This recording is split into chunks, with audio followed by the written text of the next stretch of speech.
Welcome back to the podcast, everybody. Before we get started, I just wanted to give a quick shout out to Titus Smith. That is Justin Smith's 10-year-old son.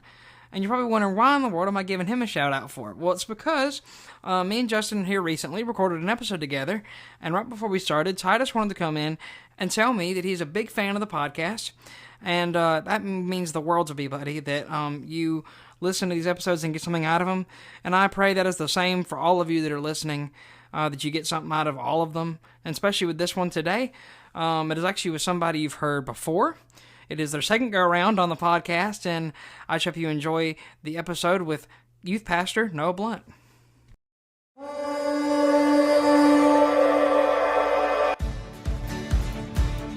My name is Charlie Banks, and I'm a 17-year-old kid who started the Young Minds Podcast to spread the Word of God. It is my goal to do this podcast. You learn, you laugh, you cry, whatever it may be. I just hope that you enjoy it and maybe grow in your relationship with Christ. But just remember, this thing that the Lord is starting is way bigger than any of us. So let's get after it.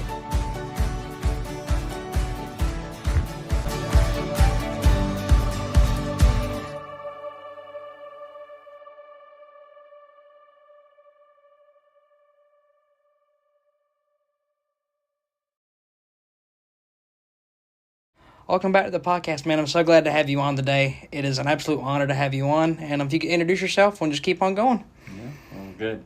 Yes, my name is Noah Blount. I'm the student pastor here at Northside. I'm excited to be back on the podcast again with my friend Charlie. Yep. I'm so glad to have you back on, especially with, the last 2 months being up here and working with you. But, I wanted to ask you because, a lot's changed since last time I interviewed you because you knew about your position. Like, I was shocked by that. I was like, that dirty dog. I knew about his position, of changing his position before, because for context, when I interviewed Noah the first time, it was for his media job. And he knew that he was going to be the youth pastor. Sneaky. You wanted to tell me so bad, but you couldn't tell me anything. Yeah. Which is absolutely crazy. How did you I guess it's because I didn't ask you anything. Yeah, I was worried because I didn't know all the questions to ask, and I was like, well, if we ask anything that involves that information, I will do the best I can. I wouldn't know, so, there was no way I was going to be able to do that. But still, it blew. I was like, he knew since December, and, I was like, that's wrong. Anyway, so when you were first approached about becoming the youth pastor, what did you think? What was your... I was excited. Yeah. So someone on here may already know, but I've been at Northside ever since I was in 8th grade and called to ministry in 8th grade. And so being a student pastor has been a long dream of mine and a long goal of mine. And it's always been a desire to stay here at Northside. But I knew when God calls people to ministry, it may not always be at their church home. But God allowed that with me to be my first pastoral position at my church home. Mm-hmm. So it's exciting to be leading the ministry where I grew up at. Yeah, I'm and you're so young, which is because I'll be honest, when a lot of people, and I think this is just the stereotype, when they look at pastors, they think it's just an old white guy, or you know what I'm saying, so Northside kind of breaks the the stereotype when it comes to pastors, with you, Will, and Josh, you're all younger, which is really, really cool. And I love that Northside gives you guys that opportunity. Yes. Because some churches don't do that. They don't even stick their youth up on stage for singing and stuff. Yeah. And just by themselves. Yeah. And I'm glad that Pastor Jeff and everybody else allows that to happen. Yeah. Because we have so much fun doing it. Yeah. That's great. Yeah, man. That's awesome. So what's been what would you say has been the most challenging thing about being the youth pastor so far? Yeah, that you've ran into? Yeah. And I think with a lot of positions, just for me, is just scheduling time out to accomplish different tasks. I've noticed that in every area of my life. If I don't take care of my schedule will drive my life and drive me crazy. Yeah. So it's just staying on top of being on time management. Setting aside time for each task, finishing that task, and move to the next. And I would say you've done a pretty good job with that.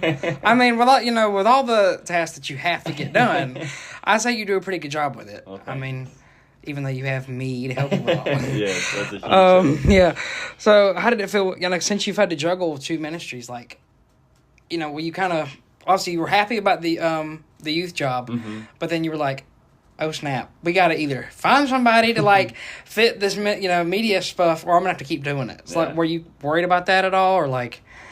I would probably share that there's some moments I was a little worried. Yeah. But, God provided both opportunities. Mm-hmm. And God's provided talents for me to fulfill both of those opportunities. Yeah. And as long as those opportunities are there and God leads me to do it, I'm going to do both. And it's led me to rely on God more, knowing that in my own strength, I can't do those two positions. No. But God has provided resources, time, and people to fulfill both ministries and serve both ministries. The great thing is that there's like so many people around Northside that just want to help. Yes. Regardless of whatever that may be. I don't know, cleaning out closets, coolers, or whatever. Yeah. Some of the stuff we've done, it doesn't matter. They'll just be like, yeah, sure, I'll do it. Or jump in. Yeah. And there's so many people I could think of that would just do it right away. Yeah. So how did you feel when I came on to help you? I want to know. I was excited. So I know I've shared with you before, and I've shared with the students before. My number one goal with student ministry is to train up the next generation of leaders, and that is leaders in every part of ministry at Northside. From those that are visible on Sunday morning to those that are not visible in the background, on a Sunday morning. Right. Every single one of those ministries need the next generation to start preparing now to come through. So you going into senior year in high school wanting to jump in and learn, that is awesome. Yeah. Awesome from my perspective, because that's my passion, that's my desire, is to help bring up that next generation. For this specifically of media, is so that the next generation can grab it and keep going with it. Right. And one thing I was thinking about, because of course they hadn't announced to like a new media person, when you took the youth job, I was thinking, I'm like, is he going to have to run both? It's like, this man's going to need some help. Like, let me jump in there and see if I can, do something. And from what it sounds like, when I was talking with Pastor Jeff, it was originally going to be a lot smaller, just doing something here and there. I'm glad it's not that way. I'm so glad that it's a bigger role, because I love doing it. Yeah, man. Every aspect of it, even the cleanup, whatever. I mean, it's stuff that I kind of figured it was going to happen. I mean, the church, you got to get stuff done. Yeah. It's funny to me because people don't realize all that happens. Like, shoot, we got new coolers. People don't realize that what we had to use them for, and all the little stuff that goes on to keep the church going. Yeah. And I didn't know. I'm saying that because I didn't know all of it until I started working. Yeah. I'm like, you had to do all this stuff? Or y'all had to do all this stuff all the time? Yeah, apparently, because I didn't know. So is there anything that you think I could work on, in the 2 months that I've been here, you think there's anything I could work on in the future? Like, in terms of, I don't know, just performance, whatever. Yeah. And something we were kind of talking about the other day, Charlie, is just having a strong work ethic. Yeah. Yeah. That's a big one. Being diligent in every area of your life. Always work hard. People who work hard stand out in life. Leadership notices that, and they really appreciate that, and always being diligent and hardworking. But also, always stay teachable. If you always stay teachable, you will make it in life. You are ready to learn and willing to listen to criticism and take it, filter through it, and correct those areas. I would say those two things. 100%. That's, just for anybody. Like, I know that it's hard to take that constructive criticism. Sometimes you're like, what do you mean by that? I'm doing it the way I think it should be done. And I think probably more for guys too, it's like you kind of swallow that pride a little bit. You kind of have to swallow that and be like, yeah, I know you're right, but I don't want you to be right, know? It wasn't, and thankfully it hasn't been too much of like a problem with like, if I needed like correcting on something on here, it really was like, thankfully I was like, excuse me, what are you talking about? But I know you know your stuff. Yeah. But you've been good with that. Yeah, because that'd have been really. I'm so glad I didn't come off that way, because that'd have been bad. No, I know what I'm doing. I've worked with this for a week, and I know exactly what I'm doing. But yeah, some of that stuff. How did you? I know that you pretty much sat there and taught yourself, but how did you? YouTube videos. Yeah. Asking people, you try it, you fail, and you keep trying. And you keep trying again. Because some of these programs are they blow my mind. With because like me and Pastor Jeff were talking about the other day, you can, like, with Adobe and stuff, you can figure out, like, you know what you want to do. Mm-hmm. You just don't know what they call it. Yeah. It's like, can you call it English? Like, you gotta sit over here and call it some weird name of some sort. I don't know. Yeah. Like, when we're, like, trying to, like, just look something up and we're trying to do it, it's never named that whatsoever. Nope. That search bar never helps. It never helps. I mean, it doesn't. But one cool thing that I wanted to talk about, too, is that you went to Israel with, how many, 46 people? Yeah, 46, 47, something like that. Yeah, and you were, like, the youngest person there. Yeah. Which, before we get into the questions, I did hear that a lot of people, especially Kyle Salter, he was talking about how, like, it blew him away, like, of how much you know. Like, and how they were coming to you, just to, compliment you a little bit. They were like, man, this guy really knows his stuff. Like, you were telling them stuff, and, like, it just blew them away. Yeah. And also, too, I think you said it in your sermon for Sunday night. And also blew me and my mom away that you said you've read how many times have you read the Bible, like, cover to cover, you think? Twice. Twice. That's great. That is insane.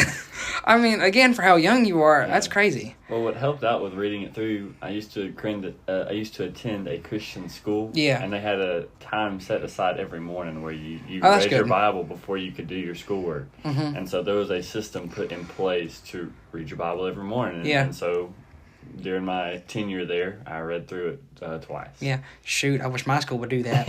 I would have, enjoy my school way more if we did that. But, it's whatever, but, one cool thing that it helps with that is FCA a little bit. Even though I wish we could do more. Mm-hmm. Like, it's just one day a week. Yeah. I wish we could do way more for that. Like, I don't know, have, like, events that are not just in the mornings or whatever.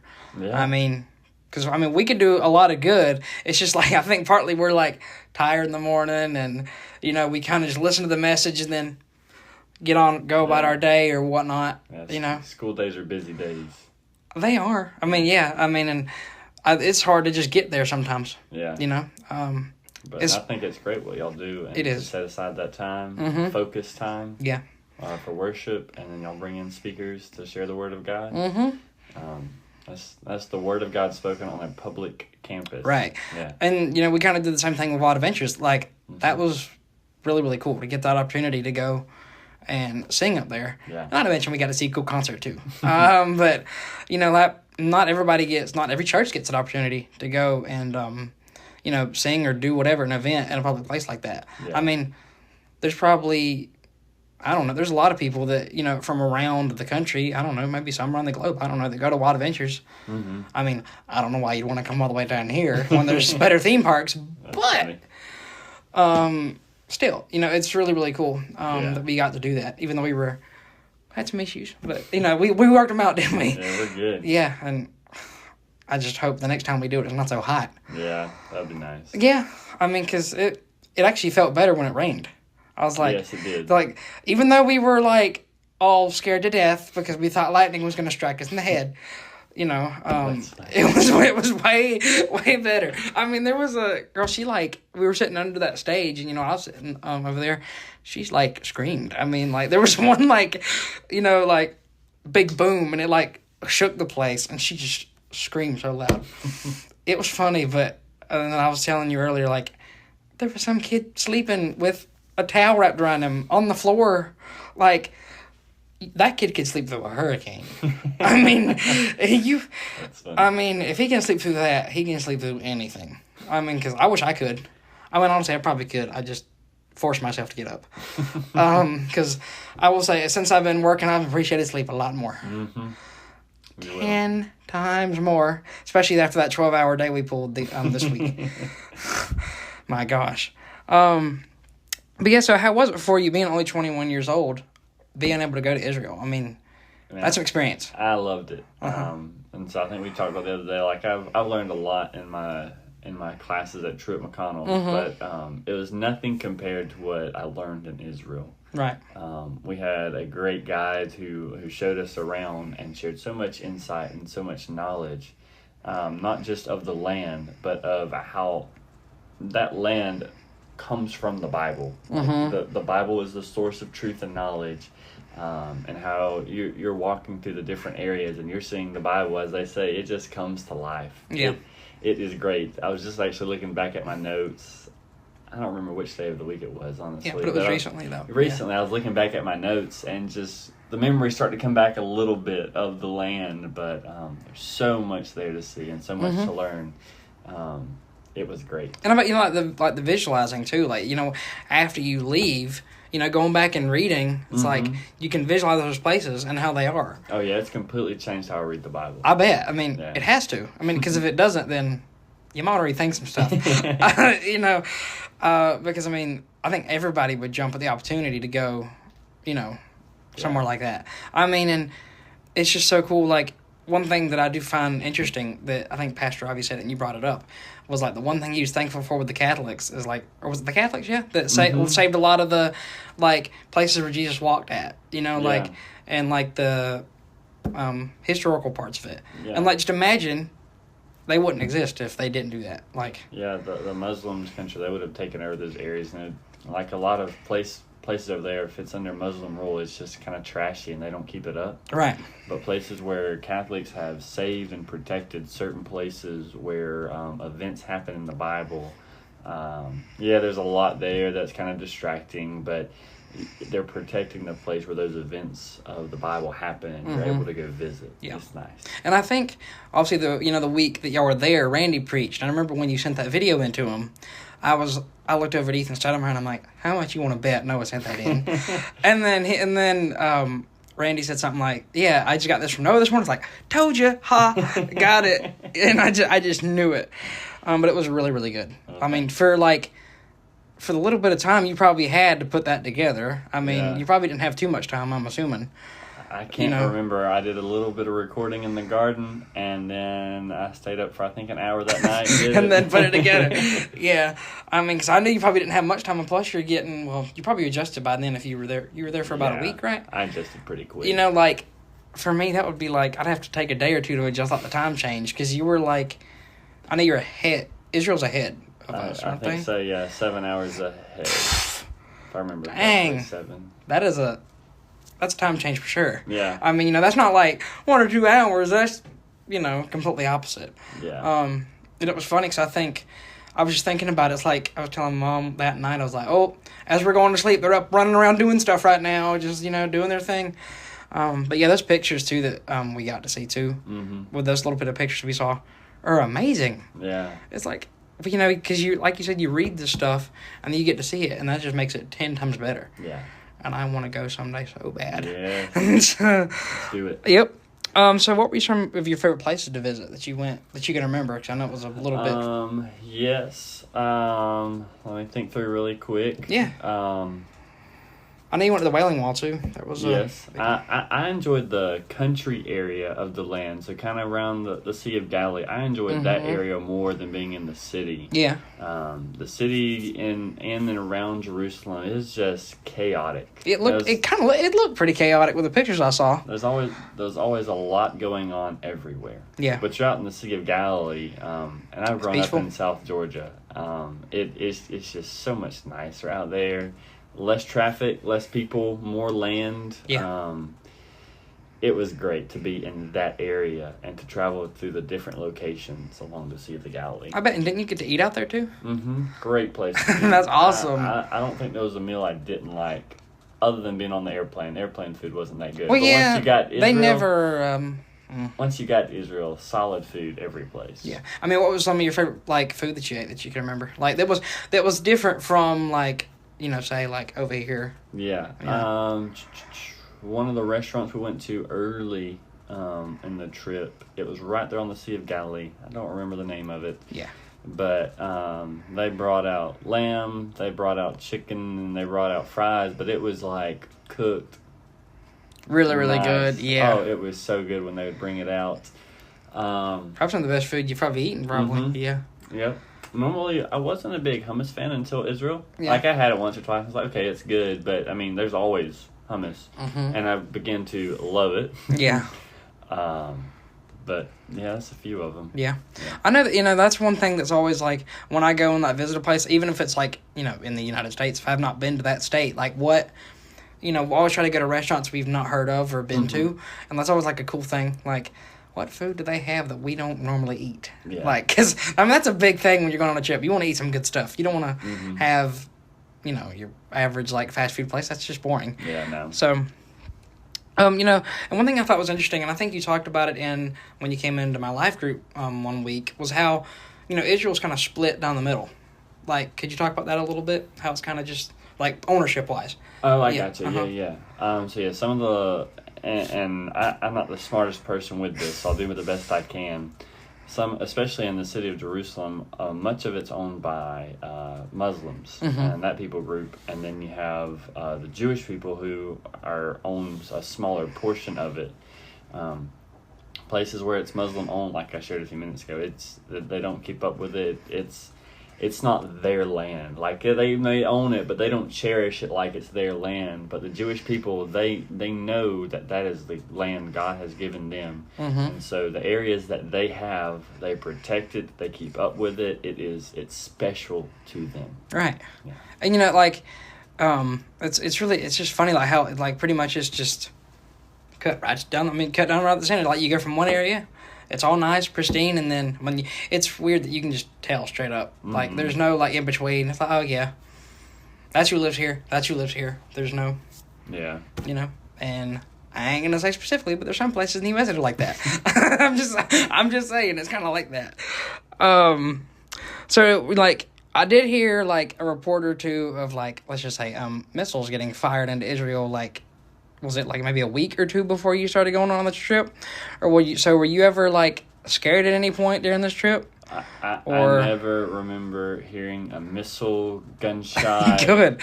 I remember a siren once, but I felt like I was in America. Like, honestly, I felt safe there. Yeah. It was great. That's good, because like I heard that. I remember like everybody that was still here, we were like, because we heard that it was maybe like a week before y'all were going or whatever. And then, or you might have already left, I'm not really sure. Yeah. And then we were like, well, that's a fine time to announce that, that we got all of our church people over here and there's missiles being fired into. And that just comes to how much the news talked about it and how they make it seem, and they made it seem like it was a dangerous place to go to. Right. Well, our tour guide was sharing this when he was watching the news talking about America, where some of the cities are having these huge riots and things. He's like, is all of America like that? Are there riots everywhere? No. And we're like, no. But the news made it seem like there was, and so he was worried. He was almost worried, like the same way we worry about going to Israel, that if we go over there, it's going to be dangerous. But there's plenty of safe places that have calm, peaceful people. Like, the Sea of Galilee, like over that area. Like you said, it was calm. Yeah. I mean, I saw those pictures too. They were awesome. Yeah. They looked so good. And then for my last question, like, what was your favorite connection that you were able to make, after going to see the locations and everything? What was your favorite connection to make with the Bible? Like, that you were like, oh my gosh, that makes way more sense. Or, or there may be a few, so. My probably two favorite ones was in Capernaum. And I shared a message from the book of Mark, chapters 1 and 2, where it talks about Jesus went into the synagogue and he was healing people, and then he removed demons from people, and how the people were just in awe right there. And then as he's traveling through the city, he goes to Peter's home and does the same thing. And the people begin to see who Jesus was, but they weren't quite believing yet. But just to see that story of the Bible, that was a huge part to me, just to see it come alive. And I love that. Because you could, like, stand in that room and then visualize what you're... Yes. Yeah. I also enjoyed being out in the Sea of Galilee, and you can see, just looking one direction, and I don't know how the best way to explain it, but you can look in one direction when you're standing out in the Sea of Galilee, and you can see where most of Jesus' ministry take place. Like, you hold your arms out in front of you, where you can see both of them in your peripheral, and that is about where most of his ministry took place. All across the shoreline and a little further back. Yep. But, wow. Yeah. That's awesome. And then, so, I didn't write it down, but I did want to talk about it a little bit. So, when you talk about, it was not this past message, but the one before that, when you're talking about, people like dumping in your well. Can you explain that a little bit? Because I love that. Like, it's just a good analogy. And See, I'll share a little bit about the story so everyone can understand. Yeah. So Isaac, there was a plague coming in the land, so he had to leave his father's land. He was headed to Egypt like his father Abraham did when a plague came, but God stopped Isaac and his family in the city of Gerar, which was under Philistine rule. And Abraham, many years ago, had made a treaty with the Philistines, dug some wells there, and Isaac got there, and he was using his father's wells to live and everything, and Isaac is just thriving in the land, he was thriving so much the Philistines began to be jealous of him. And you need to leave, get away, get out of here. And when they told him to leave, the Philistines, the way they kind of even expressed their jealousy, they put dirt in those wells. And so Isaac and his family, they packed up and they moved out, dug a well, and the Philistines told them, hey, that well that you just dug, that's in our land, that's our well. So Isaac goes further out, digs a well, finds water, and the Philistines, you're still in our land, that's our well that you just dug. And so Isaac and his family move out again and they dug a well, and they called that well Rehoboth, which means spacious place. There's plenty of space. So Isaac kept digging the well to where God was leading him, and then God provided a place for him and his family. And all throughout that section, when you're reading the Bible right there, whenever they would dig a well and find water, that was God showing grace to his people. That was a symbol right there. And so in keep digging the well, and that phrase that I used for that sermon is to keep following God's plan. Even though people throw dirt in the well like the Philistines threw dirt in the well, or people are going to push you further out away from your life, or whatever that may be, whatever obstacles and interruptions come up in your life, keep going, digging a well closer to God, so that and God will show us his grace, like he showed to Isaac and provided land for him. And if we keep going after God, he'll provide a plan for us, provide resources for us, and take care of us. You just got to keep digging, right? Yep. Well, I'm so glad to have you back on after, working with you and everything. It's been an absolute blast. Yes. And I don't want to stop. I don't want to stop. So that's why I'm probably I'll be around, I promise. Nice. So if you need any help or anything, you just let me know. Will do, bro. But you got any final thoughts or anything that you want to say? It's whatever. Hey, man, I've enjoyed it also working with you this summer, and just excited to see how God continues to work in your life, man. Yep. Thank you so much. Yeah, bro. And with that, another episode of the Young Minds Podcast comes to a close. Always remember, you are never alone, and faith is action. So let's get out there.